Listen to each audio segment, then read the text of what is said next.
Ingatkah Anda pada sosok Butet Manurung?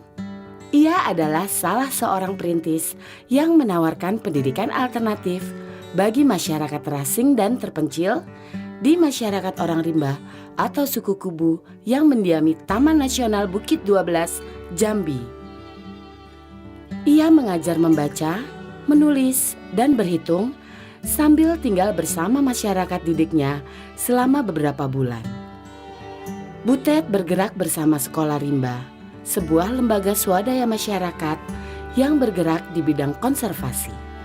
Sistem Sekolah Rimba kemudian diterapkan pula di berbagai tempat terpencil lainnya di Indonesia. Kesadaran bahwa tidak hanya alam saja yang harus selamat, tetapi juga orang-orang yang tinggal dan bergantung hidup pada hutan, menjadi motor penggerak utama Sekolah dalam menjalankan program-programnya. Selama perjalanannya sampai sekarang ini, Sekolah mulai bergerak ke lokasi atau komunitas lain untuk memberikan program baca, tulis, hitung, sekolah komunitas dan program pasca bencana. Sebagai bentuk pengembangan dari program Sekolah Rimba, dijalankanlah program Sekolah Ketahanan Hidup untuk Kelestarian Ekosistem yang diadakan di Dusun Wailago, Nusa Tenggara Timur. Program ini dirancang untuk merespon kondisi rawan pangan yang terjadi di Wailago sejak tahun 2009, yang berawal dari kegagalan tanaman rumput laut milik warga yang sebelumnya menjadi primadona pencaharian mereka. Kondisi ini kemudian disusul oleh kemarau panjang yang turut mengakibatkan gagal panen tanaman darat milik warga seperti jagung, kacang hijau, dan beras. Minimalnya akses informasi menyebabkan warga Wailago tidak menyadari potensi sekaligus degradasi alam yang mereka miliki. Untuk mencapai tujuan program, yaitu pemberdayaan masyarakat dalam mengupayakan ketahanan hidupnya sendiri, disusunlah 3 kegiatan utama.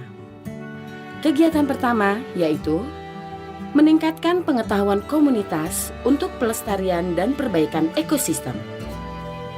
Terfokus pada pengorganisasian warga melalui pembentukan kelompok nelayan kebersamaan dan kelompok tani sedang mekar, yang bertujuan menghidupkan kembali kelompok-kelompok warga dan memfasilitasi penyusunan struktur organisasi serta tujuan kelompok.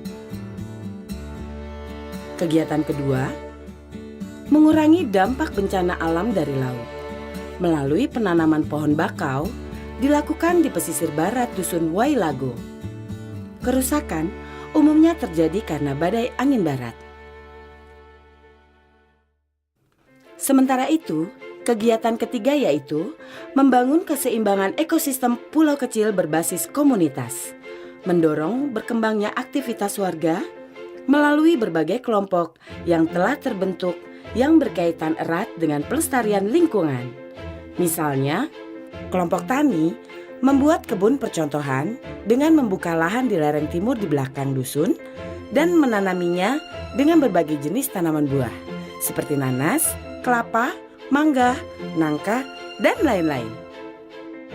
Langkanya hujan mereka siasati dengan cara mengalirkan air dari mata air di perbukitan melalui pipa plastik.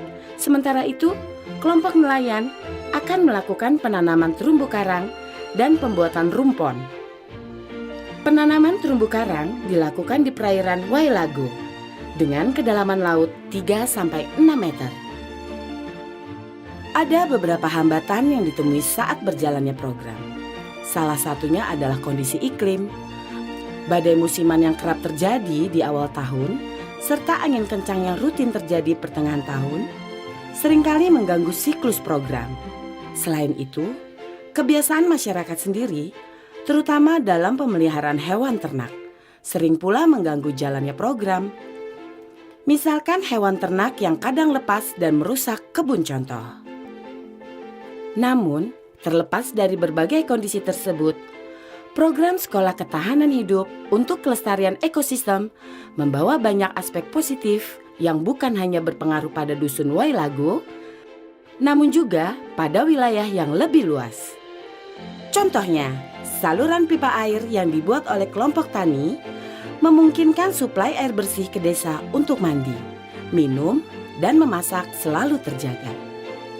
Selain itu, komunitas-komunitas warga yang telah terbentuk menjadi sarana masuknya dana bantuan pemerintah ke desa.